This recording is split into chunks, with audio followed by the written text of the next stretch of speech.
Hello and welcome everyone. This is a 3v3 match of Age of Empires 2 featuring yours truly, playing against some AI on Black Forest. I've recorded and commentated this video for my dad, who I used to play this game a lot with, and I've recently got him back into it. I am by no means a pro.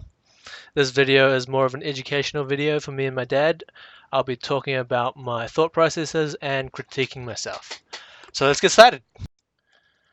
So I have the game paused at the start just so I can get all my villagers, scouts and town centers working. So I send two villagers building a house and another villager building another house, and send my scout off looking for turkeys or sheep.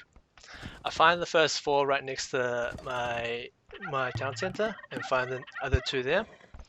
I'm going to also keybind those turkeys so I can use them to explore. I'll be moving away all turkeys apart from one extra one, so that way the villagers can't accidentally kill another turkey, and that way it'll decrease the amount of food decayed, or the amount of food lost basically. Another thing you'll probably notice is most people online play Black Forest to fully explored. The reason why I'm playing Black Forest on normal is because I want to be able to get used to managing my villages and scouting at the same time. It just adds a bit of more micro into the game for me. So there's a few things to look out for in Dark Age. Number one is to keep your town center busy at all times, either creating villages, researching loom, or clicking up to the next age. This is generally true unless you're using some sort of rushing strategy, but it's a bit harder to pull off in Black Forest because players generally wall off very early. Number two is to keep all your villagers busy. That means pressing your idle villager hotkey when you're not doing anything. I have mine binded to tilde, which is the key left of number one on the keyboard. That's the sound you'll often hear in the background. Number three is scouting. The things you should be looking for when scouting are sources of food. Sheep, turkeys, boar, deer, berries, and sometimes fish. So everyone has 8 sheep, 4 of which are very close, and 4 other ones in groups of 2, which are slightly further away. There should also be 2 boars and 3 deer nearby. And then everything else you find is a bonus. In Black Forest, you'll sometimes find 3 to 4 boars in a group, and they'll definitely be worth milling for. Other things you have to find is your gold, which comes in 7 tiles. Mine is just to the right of my TC. And another very important thing is a safe wood line. This is really easy to do in Black Forest, where there's an abundance of food, but on more open maps like Arabia, having a forward wood line will severely stunt your growth if that gets attacked. Finally, look for your 5 tiles of stone. I have mine just south of my gold. After you have those essentials, you can go look for the paths that your enemies can take to attack. If you're a defensive player, you can palisade wall early and then stone wall later when you're in feudal. Here you'll see me luring a boar back to the town center. An important thing to do when luring the boar is to hit it twice so it'll follow you all the way back. And then what I do is just to tell the villager to garrison back in the town center, because sometimes I forget about the luring villager and it'll die. This villager actually came really close to dying. I researched loom halfway into the lure. I even tried to get another villager to try block it, which the block was unsuccessful, but luckily my villager made it back into TC in time. So after it garrisons, the boar will stand there for a few seconds. Remember to hit it or else it will turn back. There you saw I actually left my TC idling for a little bit. You hate to see it, but it happens. So you might be wondering why lure boars when I have a bunch of berries to the left that are not being taken. The reason is in Age of Empires 2 there are actually different gathering rates for different sources of resources, and hunting hunting boar and deer are generally the fastest without taking in any sort of civ bonuses, whereas berries is on the lower end. I normally only send probably around 4 villages on berries, sometimes more if I can't find another source of food or if I don't have enough wood to build farms. So I was on 17, 18 pop and I told another villager to build a house. The house was on the way to the next boar I was going to lure. There I'm pulling the boar back, told it to garrison into the town center again, and I'll be telling those villagers to help with the boar. Hopefully it doesn't attack that one. That was very lucky. The boar was actually targeting my lowest health villager, and it would have died there if I didn't pick up on that. So there I found some deer, which I'll be milling for. You might be wondering, what is it worth milling 3 deer? If it's that far away, I'll do it, and especially since that mill can be used later for farms anyway. So the general strategy for this game I'm going for is a fast castle. So that means I'll be hitting castle probably around 30 to 34 villages is generally what I'm aiming for. The reason for a fast castle in this case is because I am in the pocket position, which means I am surrounded by allies, I am in the safest position, so I should be going for the biggest economy boom as I can, and then once I have the resources, I'll be supporting my allies as much as I can with, in this case, paladins, because Franks have probably the strongest paladins in the game. I do, however, have to keep my allies alive. If later in feudal or castle my allies get attacked by 2 computers at the same time, they will go down. So I have to be active in not just focusing on my economy, but also helping my allies at the same time. Here I have a bunch of villages on berries, which I will transfer them to the boar, as my other villages that were on the previous boar have gone down to the deer. And then I'll return 3 back to berries. And in fast castle, you do want two villages on gold, so that way you have enough gold to castle right after you build your market and blacksmith. I'll be transferring that villager and probably the next one that spawns, I think, to gold. All the meanwhile scouting for paths that my enemies can take. I should be going up very soon. Yep, I'll be cancelling those 2 villages so that way I have a population of 30, and then I'll be clicking up with plenty of food. I'll also be needing a bit more wood so that way I can create farms and the market and blacksmith. So you want to create more lumber camps. I think the optimal number of villages per lumber camp is around 6. I'm already a bit oversaturated there, so I'm building another lumber camp, and I'll be taking a bit of stone. I don't really need it since I'm not going for the walling strat. The walling strat's a bit cheese for me when it's against AI. So these villages are done with the boar now. I'll be transferring them to farm and wood eco. I need to keep a bit of food, wood, to build the blacksmith and market. And I guess I'll be transferring all the wood. It is sort of important if you do like to micro to send your villages onto different trees to avoid collision. What I could be doing now is building a bit more farms, as I do have more wood than I need, and I'll need a bit more food to be upgrading double bit axe. Luckily, Franks already have the horse collar for free. And these two turkey and sheep here are actually my allies. If I was nice, I'd probably send them to him, but whatever. It's AI, it'll do fine. So you can send four villages to build. I just send one because it's more efficient. And all my deer guys going into farms.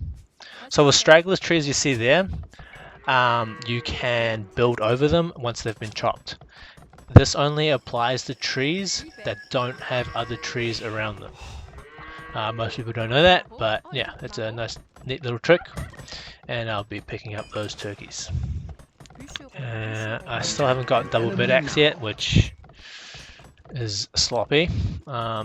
Double bit axe and getting your villager working, getting a town center working right away is important after advancing to a new age. So I have my market and blacksmith complete, so I can click up to the next stage. I couldn't quite decide where to put my blacksmith. I'm putting my initial military buildings there, so it's nice and close to blue, so I can defend him if he needs the reinforcements. There I click up the castle age with 34 villages. It's a decent time. I don't have in-game time on, so unfortunately I can't say what in-game time it is, but I generally just go off the villager count. So a fast TC would be around the 30 mark. A fast FC, sorry. So I'll be transferring as many villages as I can to farms that I can afford wood eco-wise. And whilst keeping enough wood to build a monastery and town centers. So the reason for the monastery is I can see 3 relics on the map that I can potentially take. One is very close to me, 2 are quite close to enemies. If I get castle early enough, I can probably grab the one that's between red and green, and I can most probably grab the one north of red, and the one in my base is easily mine. So I am Franks, so I will be pumping out knights early. Here I actually go for a bit of a light cavalry rush on. I don't remember who I go and try attack. So I'm gonna walk my villagers over to get ready to build a town center here. So I got my TC working right away. Fortunately, don't have enough food for my wood eco upgrade. There we go. And now I don't have enough wood for my town center. So what I could have done there is delete 2 of those houses, so that way those villagers can start building right away. Instead, these guys don't do anything for now, and they end up building a monastery instead. So here I build 3 scouts, which I will upgrade to light cav. So checking for idle villages now. Using hotkeys is something I need to improve on. Definitely speed up my gameplay. And yeah, that was the reason why I wanted to go for the early monastery, as that is quite a dangerous relic to grab. So I still don't have enough wood to build a town center, so I will send them on gold for now. And yeah, I grab these 3 scouts and guard that relic so they don't take that.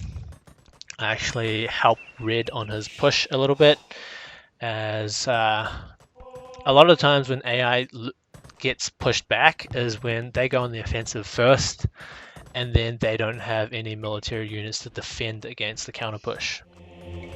So what I'm going to do is actually just help him push a little bit, kill a few of Green's villages, and hopefully set Green back enough that Red will be safe. And unfortunately I can't place the TC on the north, and that monastery is blocking a potential farm spot. I'm probably building a bit too many houses here, and I do need the wood for reseeding farms, but I tend to get housed quite a bit sometimes, especially when I lose myself in the military when combat starts, and that can be quite detrimental. So I'm just making a bit of population insurance. So my scouts, well now light cav, have reached Green's woodline, which is luckily undefended, and I think I pick off like 3 or 4 villages here, which early game is quite a lot. They're heading back to the TC, so I don't want to get too close, and I just want to pick off the weak ones and try not to lose the light cav. At the same time, just helping red push. I'm quite happy with that. I picked off 3 or 4, and I picked up a relic, the dangerous one. I got the one that would have been contested. So with securing that relic, my team will most probably have 3 relics, and they would have 2. So now that I have a second TC, I will be going wheelbarrow and remembering to keep my other TC busy at all times. Just creating some more monks to try grab the relics. And still scouting at the same time. So just grab another relic. And I do notice that. Good. One thing I'm not doing is I haven't upgraded my blacksmith techs for my horses. So there's... Oh, actually there was 4 relics. So there, I just lost this light cav to those knights, and I don't want to avoid those knights with my monk. After seeing all those knights, I will be upgrading pikemen and building a bunch of barracks on red side to help against those knights, as light cav do not kill knights very well. Here I'm looking for a safe route back to the monastery. Unfortunately, the safest route is past those knights, and since monks are very good against knights, I will send my created monks to help convert those knights. You'll see that my red is still in feudal and won't have any sort of military that can kill those knights. So my monks are quite essential here. Like those 5 knights will clean up 6 knights will clean up all of red's military. And a lot of villages as well. But a monk defense is great against knights, especially when the numbers are few. So Teal is sending in more knights, and you will find that Teal is the main military force in this game later, as Green has already lost a bunch of eco from our raid earlier, and I tried to garrison this monk into the town center, and fortunately I was unsuccessful. I try to save this knight, but he gets me. So I've created a few light cav and knights just to defend. My knights still don't have... Oh, it does have the feudal upgrade, and I will be grabbing the castle upgrade for it. If I create a 3rd TC, I will get handcart as well. Handcart and wheelbarrow helps a lot with farming, and still helps with the other ones, but not as much as it does with farming. Yeah, so I take my monk out just to convert another knight and then garrison back in. Villagers and monks, I believe, are the only, and archers I think, are the only units that can garrison inside town centers. And with the help of Red's town center, we should easily clean that up. So there I noticed that the relic north of Red was taken, and I send one of my light cav to try find the monk that has taken it. and it most likely would have ran that way rather than running towards red's base. So yeah, I leave the light cavalry and the 3 knights to defend red's base as he is still in feudal and getting pushed by castle age units. I know it's not green that took the relic because he's still in feudal.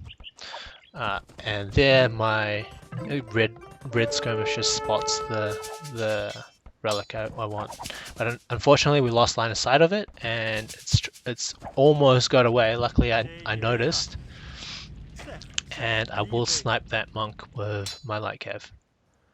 And after I snipe the monk, I don't want green's military anywhere near that relic, so I'll be running that light cav away from the relic so it's safe for my monk to grab. And I did hear that my farms were running out, but the relic was a bit more important than had more importance right there. So because red is still in feudal, I will be creating a defensive castle for red, so that way it'll be a bit more difficult for the AI to push into red's base. And it looks like right now it looks like I have secured that relic as long as green's forces do stay to the north. I will send my knights there so to make sure that happens. Knights don't take a lot of damage from skirmishes, so just even 2 knights will clean up a lot of units. Unfortunately, green has mixed in a few spearmen. I will clean up that knight that was just attacking my house. And I was just about to say I have enough eco to grab to make another TC, and I grabbed the 3rd relic of the game. I don't actually mind that I lost those knights and light cav there, because I just wanted the relic basically. And the main opponent I have to look out for is teal, as I think as he is creating a lot of knights, and I think he does have paladins later in the game. I think I do attempt to raid him later. So what I do is I get the villages the villages I got to create the castle. I keep them nearby, so that way if when my castle does get attacked, they will help repair. So my monk is getting attacked by a single skirmisher. Unfortunately, I don't have any cavalry to defend, but it's close enough where it won't get taken by anyone else. And luckily, I have more monks from previous relics. So I pick up fleshing just so my castle has more range. I'm not actually going into any archer units. Franks don't have bad archers, it's just why create archers when I have the strongest cavalry in the game. And blue's now getting attacked by teal. I create a few more barracks to the south so that to back blue up. I'm not really worried about green, as they're mainly just creating archers, and with paladins or the knight line, it'll easily clean up his army. Here, researching Bodkin Arrow just for the castle again. I start creating trade cards nice and early. Sometimes this is ill-advised because you could just use that eco to create more units to defend, but I feel like both of my allies are not going to die, so I can use a bit more resources to boom up my economy. I say that whilst blue is getting attacked by knights and rams, but should be fine. So here I noticed red is still in feudal, so I send him a bit of food and gold so he can help advance to the next stage, and I should win these exchanges with pikemen and the help of blue's town centers. So I think I just researched murder holes there. Murder holes isn't that useful of a tech, but um, because my castle is one of the first buildings that um, the enemies will see, and my military is split up in two different places, I will pick up murder holes. And unfortunately, these two market placements are really bad. I will try and move them a bit later, but for now, I can't really create a trade line, or a safe trade line anyway, without walling, and I'm trying to not wall as much as I can. There again, both my TCs were idle, which very bad. And I have so much wood that and a lack of food right now. One other thing I did notice is I should be using the market a bit more to balance my economy. I have a lot of gold right now and no food. I could be selling a bit of gold, buying a bit of food to create more knights, to help defend against Blue's base. But I clean those up and I carry on booming. And remember to refresh your lumber camps very often because the walk is very inefficient.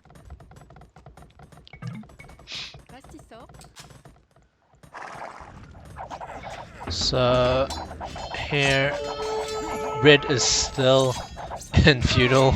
I don't really have the spare resources to send them anymore. But with the castle, I should be defending that area fine. I have too many gold miners there. I'm gonna try find a spot to create more farms for more food. Again, it's a straggly tree. You can chop it down and then build over it. One really useful hotkey to remember is H. H goes to your town center, and then A creates villages. So when there's nothing going on and I remember, I'll press H. So here I was actually trying to build the castle on a hill to get the hill bonus. For those who don't know, a hill bonus is in Age of Empires gives you 25% more attack to anyone below you, and you receive 25% less damage from anyone below you. So it's a huge bonus. I'm not sure if I got it there, but it was the only free spot that was safe, where it could still be defending Blue's base. Here, like I said before, I do get housed when I start creating a bunch of military units and forget about my popcat. And that should take me almost to 200, and I shouldn't have to worry about it anymore. So I'm getting converted, and unfortunately I get converted before I kill that monk. But my pikeman will take care of it, but I did lose the knight to a conversion. So I know these knights are going to die. I'm just trying to take out their most valuable and hard to deal with units before it dies. And there it was out of the crossbowman or the scorpion, and I noticed the scorpion there, so I could take it out. It was worth it for me, resource wise. And keeping red's base nice and safe. I have enough military buildings to the south to keep blue safe in a pinch. And here, okay, so I did get sick of having to defend 3 places at the same time. So red's getting attacked to the east and the north, and blue's getting attacked from the east. So I will try wall off one side, so I only have to defend in 2 places. By no walls, I mean like I didn't hide behind walls until I had like a huge eco and whatever. I let the enemy attack me. I'm just letting them attack in less ways. So I'll be building I'll be building some siege workshops here. Siege, especially mangonels, can be a really good unit to build to for very good exchanges, as one mangonel shot can kill a mass bunch of archers. And I also want to create some rams to help blue push into purple's base when blue decides to do that. Unfortunately, my villager gets picked off. I should have defended that, but whatever, that's fine. Yeah, I haven't been researching my blacksmith techs. Something I need to improve on. There we go.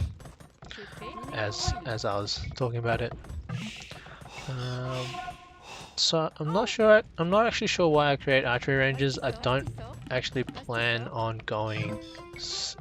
I think it's because green is creating a lot of units that are weak to skirms. So I might consider making some skirmishes to help rid out. And finally, he goes castle after I sent him another tribute, which unfortunately makes it so I can't afford the upgrades I want. I do get Cavalier. Cavalier is a huge upgrade for the amount of resources I put into it. And there you see a trib shot. Fortunately, I was just attacking the farm and not my castle, because I don't have the units to defend against that right now.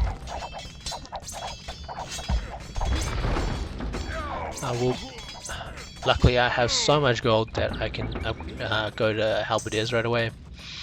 Halberdiers are very, very strong against any sort of mounted unit, and they're also very cheap. Everything that Teal is sending out right now, halberdiers can deal with. So sending Arambai, pikemen, hussars, and the nightline, which halberdiers trade decently with all of those. Maybe not the Arambai if microed correctly, but they're just a cheap meat shield whilst my calves can do stuff. Hopefully I don't get converted here, and unfortunately I do get converted. I should mix in a few light calves there just to snipe monks. So this is exactly why I kept my villagers close by, so whenever I do get attacked or tribbed or whatever, I can repair my castle real quick. So yep, remember to click your idle villager button, so that way you can pick up any slack villagers that aren't doing anything. So resetting all my farms. I should put some farms in the queue, so that way that doesn't happen again. But I'm losing myself in the battle right now. Here, after I did get converted, I did pick up a few light calves. Light calves, they're good in a pinch, but they're definitely not like the strongest. So your castle defaultly will attack like the closest unit. The castle attacking rams is not ideal, so it's not going to do a lot of damage to rams, and that's actually one of the reasons why a lot of people do not pick up murder holes, as once the rams are attacking your castle, the castle will automatically attack another unit, which is most likely not a ram. So I carry on. So here I actually buy a bunch of food because I had like 4,000 gold, so that way I can create more cavalry to defend. So I do notice that the enemy has cataphracts. Cataphracts are very good against infantry units. They also have defense against the pikeman line, which makes them slightly less effective. So elite cataphracts especially are very strong against infantry, but luckily green is Byzantines, and green is also one of the weaker opponents, as we raided him earlier, so he won't have elite cataphracts anytime soon. The paladin line does trade with cataphracts quite well. Halberdiers do still trade cataphracts quite efficiently, as it doesn't need gold, and especially against just normal cataphracts, it'll destroy them. Here I TC the stone so that way I can just build more farms as well. I should probably delete those lumber camps as they're just in the way. The old lumber camps, sorry. I hear a ram, but I don't know where. Okay, so it's actually my blue pushing out into purple. I will try support this as much as I can without jeopardizing red space as well. So I only have a few units here, but I will be controlling this one cavalier so it gets as much value as possible. So I actually garrisoned those villages into the castle to help defend a bit more. So castles shoot extra arrows based on what units are inside the castle. It's based off the unit's DPS, damage per second. Villagers get a huge bonus. Villagers are considered crossbowmen when garrisoned inside a structure. So I noticed a treb shot there, so I pick up on my spare cavalry and try to snipe that treb. For some reason, Teal decided to unpack the treb, so which is great for me. I get 4 or 5 units onto the treb, and hopefully I get that sniped. But pathing makes those calves not want to attack the treb, and it survives on 4 HP because of that. But luckily, I have enough calves to snipe that down. So what I did was so the reason why I created those archery ranges was to create hand cannoneers and put them into the castle. For most civs, hand cannoneers will add the most amount of arrows per unit. We'll add, I think, up to 17 arrows. I was trying to get the villages out so I could repair the castle, but I kept clicking the wrong hotkey. And these monks are definitely getting its value. It's converted quite a few knights and cataphracts now. So that was the reason why I wanted to wall off the north earlier. And now I've created a few trebs so I can treb down that castle. And there's another ram to the north, which I will clean up with calves. And yeah, this is I forgot to put farms in the queue. Hopefully I do that now. Yep. And I've waited so long that one of my farms is actually fully expired. So yeah, I haven't been. Yep. Just need to improve on my hotkeys, as I do make a lot of mistakes when using my mouse. And get those TCs working. I probably have enough villages by now, but it's because I keep running out of food. It's why I keep making more villages to make a bit more food eco. I should successfully treb down that castle with 4 trebs. And here to the north, I've converted a cataphract and a knight. And I'll get those healed up with the monk. So I finished mining the gold there. So I'll actually castle the north there as well, just to eliminate that flank entirely, as I don't want red's eco getting raided anymore. Sorry, I keep saying eco. Eco is economy, meaning the number of villages that red has to produce food.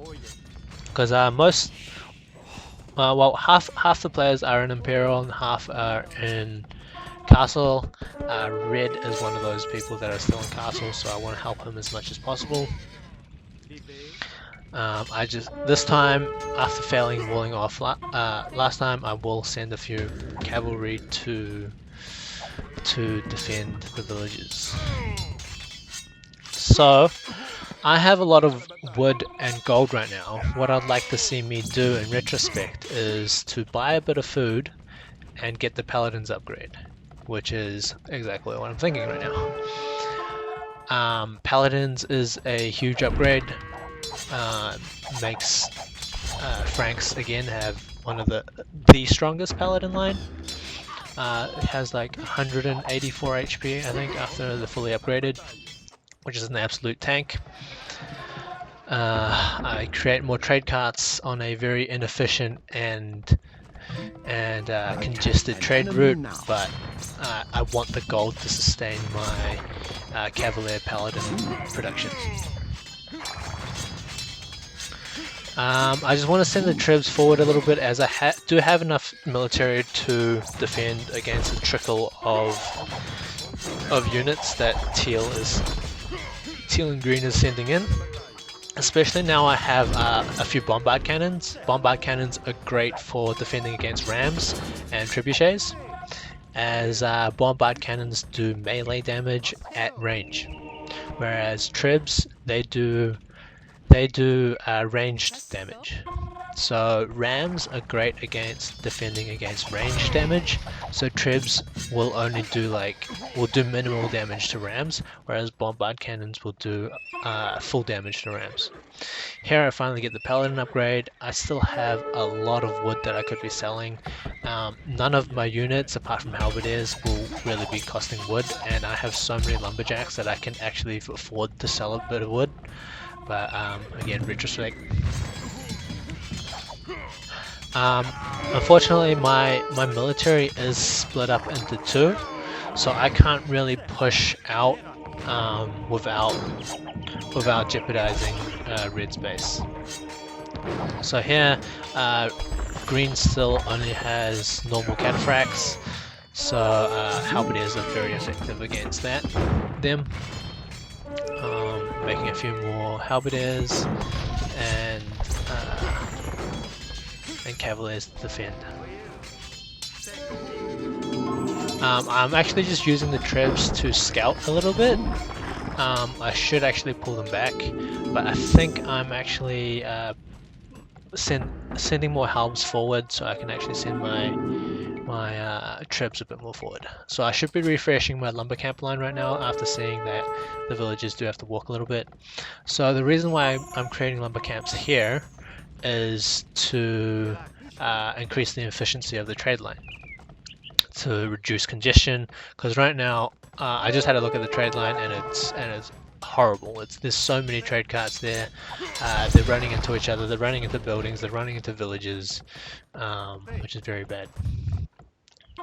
So here I see that blue has created a castle there, which would let me safely create a new trade line. So the further your markets are from each other, the more gold it is, and it's actually an exponential increase.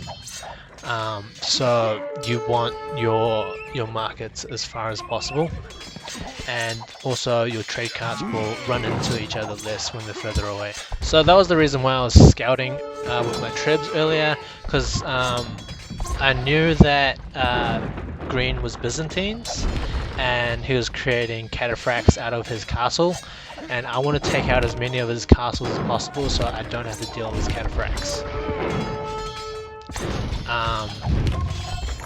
And especially when it gets into elite cataphracts are pretty hard to deal with in general, but as Franks it should be fine, because I do have good pikemen and very strong paladins.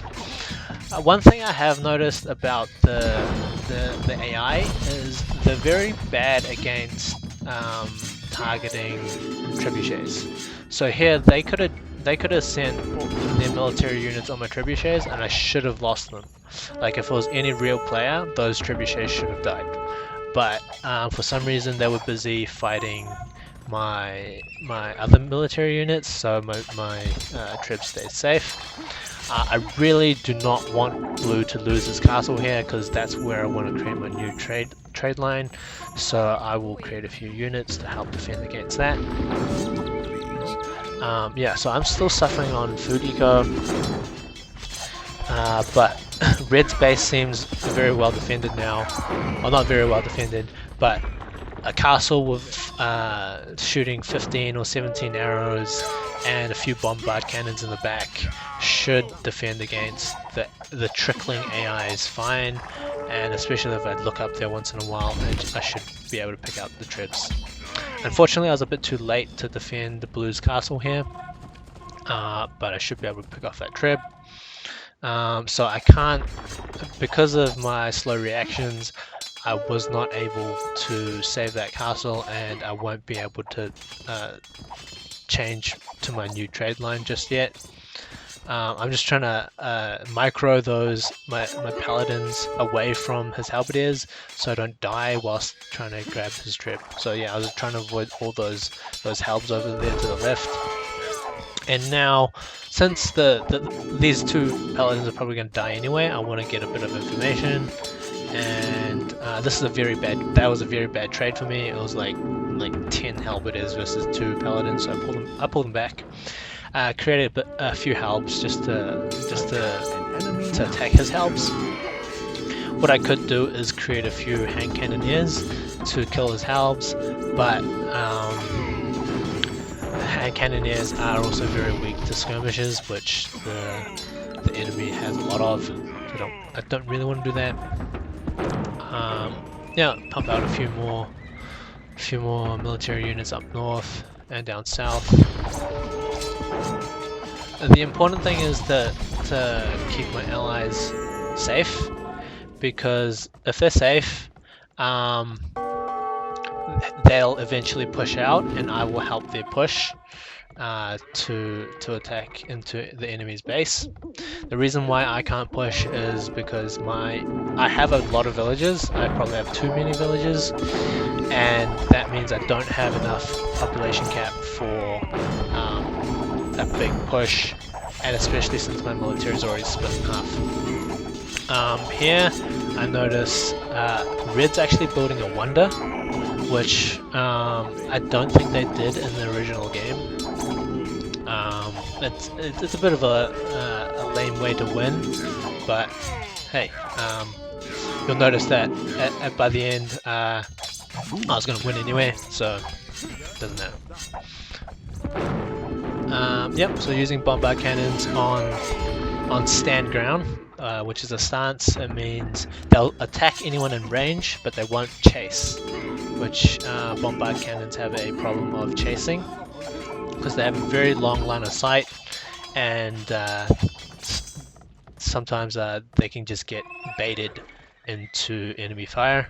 So I put them on stand grounds behind the castle, so that way it'll defend any rams that come close.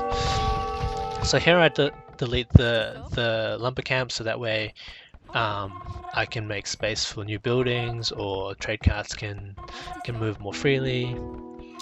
And I consider taking up fortified wall, but I don't have enough. I still only have like 600 food, and it takes like 200 food to upgrade, and I'm not using walls, so not really much point. So I do notice a ram up there. I had created a few bombard cannons to defend. So I noticed blue has created a new castle, and I want to defend that. I don't want the same thing happening, because I want to use that new market I created down south to create a longer trade line. I'm trying to pick off a few villages, and I will send these 4 paladin in for a raid, because I did notice that there was a market there, and picking off enemy trade units, especially this late into the game, is very good to ruin their eco. So hopefully I get a few trade units here. Unfortunately, trade units move ridiculously fast, and it has to chase so far just to get like 1 unit.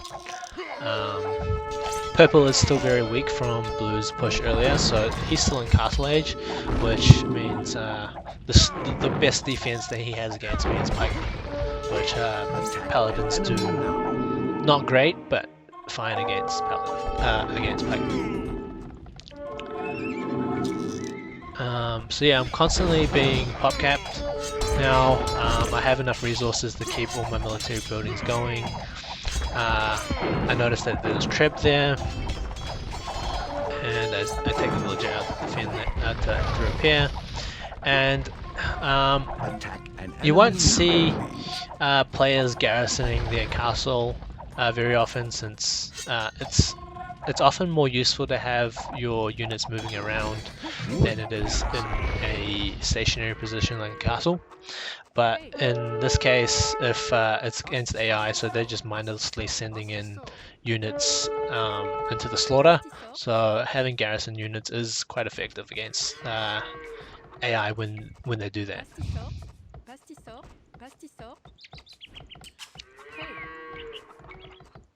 So yeah, I don't know my hotkeys for the mill and that sort of stuff. I know a few, but it's not. I don't have that muscle memory built in yet, where I can just grab a vil and create exactly what I want. Let's see what's happening now. Okay, so I have a few units, and it looks like blue wants to push out soon, so I definitely want to support that push. Unfortunately, red has finished its wonder. Here I'm actually using find idle military, as since I'm pop capped now, it's important to make use of every unit. Here I actually wall this off primarily to keep my trade line safe, as it'll increase my gold a lot once I use that new trade line. I just have to remember to look up to red once in a while. Red is an imperial now, and the only threat to red right now is mainly teal. The other two aren't really. Purple's not in a position to attack red. He's far away and he's very weak. Green is still in castle, so it's not. Green's not really going to have the unit composition to take out this castle. And because of the thing I said earlier that AI don't really target trebs, I actually use trebs to defend in a pinch, and I just get them to attack ground. Like if I'm not looking at them, just get them to attack ground, because they can't attack your own units. And if the enemy unfortunately runs into that attack ground, I get some free kills. It's better than them sitting there doing nothing.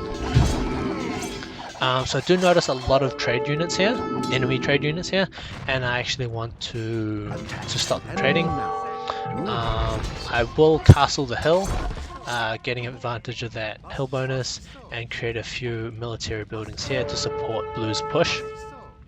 I should honestly build more than just two of each, but I have military buildings just behind blue's base as well, so I'm not too bothered. And also, I'm constantly hitting pop cap, so it doesn't matter that much. So that castle I built up north is paying off now. It's defending the push from green up north. I'll create a few more trade carts. I don't want my gold to run out, but however, I am running out of population space. Here I should definitely be deleting a few villages to create more population. So the issue with population, for me as Franks, it's not as bad, because my units, paladins, are very good per population. If you get what I mean, like I think I have space for about 70 military. Having 70 paladins is a lot stronger than having, say, 70 halberdiers and skirmishers. So my population of 70 paladins, well, mostly paladins and a few halberdiers, is very strong. So there you saw me considering giving some tribute to my ally, and I was like, oh wait, no, I'll just get the market upgrade first, because I'm sending a lot of resources. But I end up forgetting about the market upgrade and forgetting about the tribute. In retrospect, I should have just sent the resources. I have more than enough to take a little bit of a tax and not worry about it. And another thing is when an ally is asking for a tribute, it's probably more important to get your allies that resources right away rather than worrying about a bit of tax, as it could probably save your allies' life. This goes very true for PvP games, but luckily I'm holding Red's base for him, so he doesn't really have to worry about it. So here I have a castle on the hill, which will do 25% more damage to anyone below the castle. So it's a very good spot for a castle, and it also defends the trade line, my new trade line. Well, since we're pushed out a little bit now, red sort of has a bit of military. I'll get those villagers to mine that gold. I don't really need the gold; it's just to reduce idle time. I'm even helping red repair his castle. Here I garrison those villages so they don't get killed. Yeah, my castle should defend against this fine. They don't have any siege units or trebuchets to actually take down my castle, and I'll actually be using my castle to target his high value units, like his Arambai. It's hard to deal with units, like because I am sending in paladins and paladins and halberdiers. Arambai is probably the hardest one for me to deal with. Sorry, pardon me.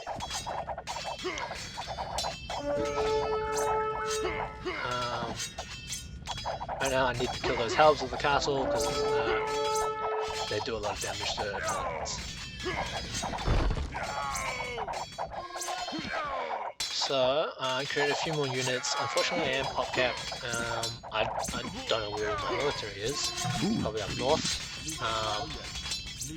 I think now I'm considering suiciding a few pikes and halberdiers, just so I can have a bit more population for paladins.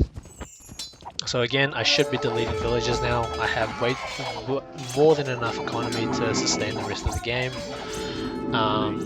But luckily I do have very efficient population. And for some reason that trade card has stopped moving. And I will get it going again. So we should be able to take out purple next push after we clean up teal. Teal is no longer sending in any nightline units, mainly just the Rambai and trash units like skirmishers and halberdiers, which very easily taken care of. I do see one treb in the back. Here I'm using the idle hotkey again, just to make use of all my population. Sending my trebs forward, finding more pop that's not doing anything, and hopefully these three paladin are enough to take out that treb. I still have plenty of HP on my castle, so I'm not too worried about it right now. However, there is a ram coming in. And you see like how many ranged units are currently on my paladins right now, and they're still not dying. Paladins have a very good PS armor defense, so they have 3+4, 7 defense on ranged attacks, which means skirmishers will only be doing 1 damage. I think crossbowmen will only be doing like 2 or 3 damage, and with like 100 and almost 200 HP on a paladin, that's a lot of shots that a paladin can tank. So instead of running my paladins through all that fire, I'm just going to create a few bombard cannons up here so I can easily take out the treb. And the treb has stopped attacking my castle, which is great. It buys me a little bit of time. I'm actually a bit worried I might lose my castle here now that there's so many rams. But luckily, teal doesn't have too many halbs to take out my paladins, and 3 paladins cleans that up, which is the ridiculousness of how strong paladins are and how strong Frank paladins are.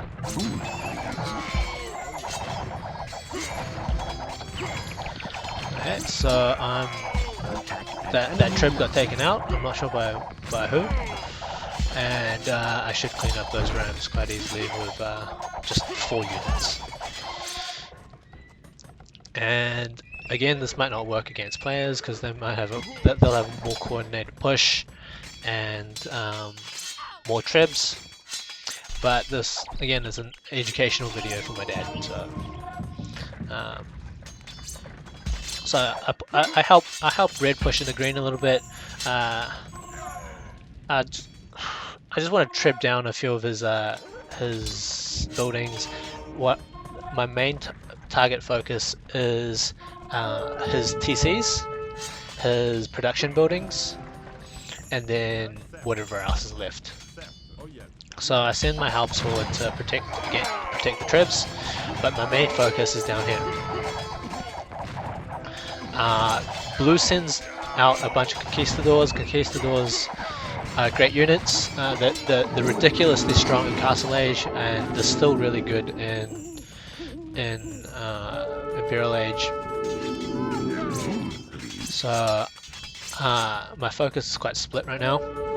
I will try, because red is pushing out, I may as well support that. Having 2 armies out is a lot more effective than having 1. But my army up north is mainly just siege, like trebs and bombards, which, as long as red keeps them busy for like a few minutes, I can take out a lot of their buildings. So I'm having quite a few paladins getting converted right now. Purple definitely doesn't have paladins, but he has monks. And now to get a few trebs out down here, just to take out secure Purple's death, basically. I should have done this earlier. As soon as I saw Blue push out, I should have already had trebs on the line, on the front line, taking out Purple's Purple's buildings. So here I castle his market because I want to take out a few of his trade units, a few of enemies' trade units, to prevent them getting gold. But I think I just end up destroying the market because it was so low anyway. The 182 HP. I think a normal paladin has like 160 or 140. I can't quite remember right now. 160 sounds about right.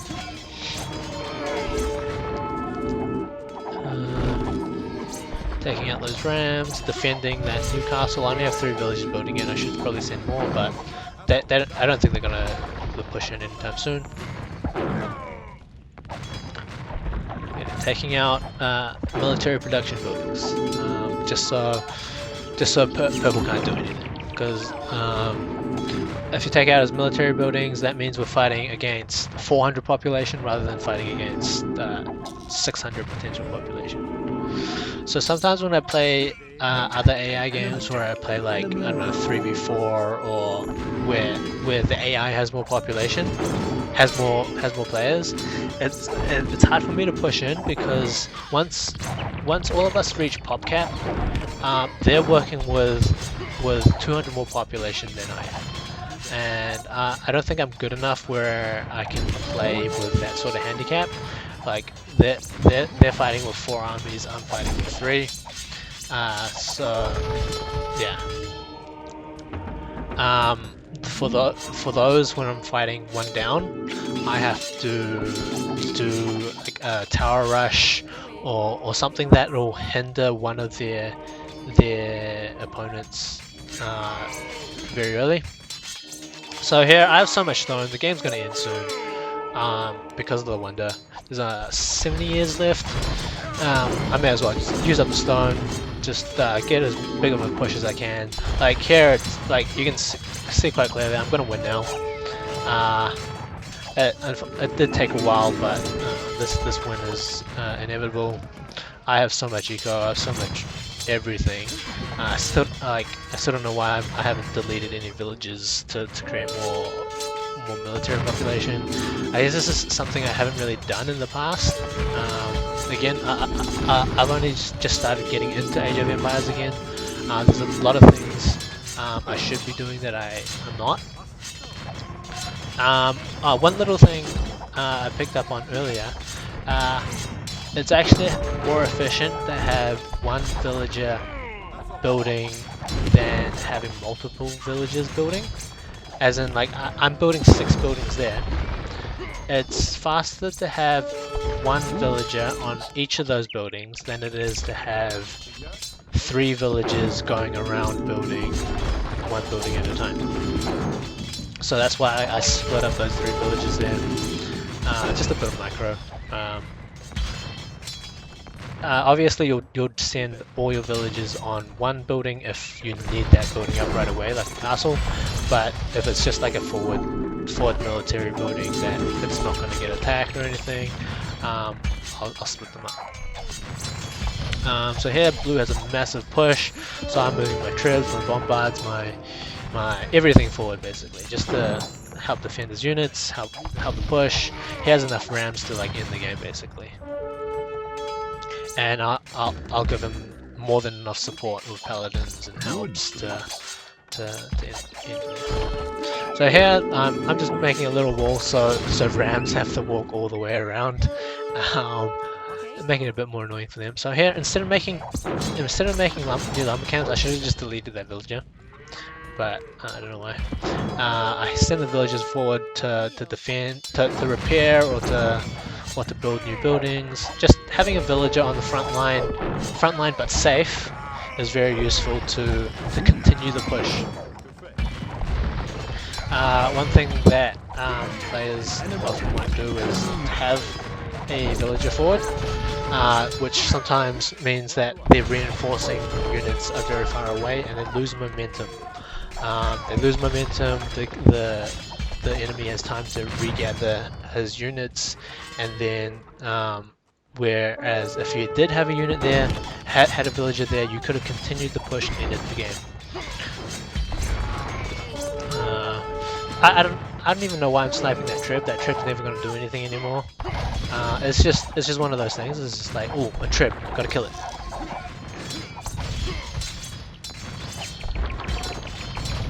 And here, I should be moving those troops forward to the castle, using the bombard cannons to clear town centers. And red's plenty strong now to be able to kill green, especially with a bit of my support. And I think I'll even send the bombards into the castle. And there's 6 years left on the wonder. And yeah, like if this game had like 10 more minutes, we would have ended the game anyway. So this was technically a wonder win, but we didn't like just turtle behind walls and defend the wonder. We actually pushed out and we would have won anyway.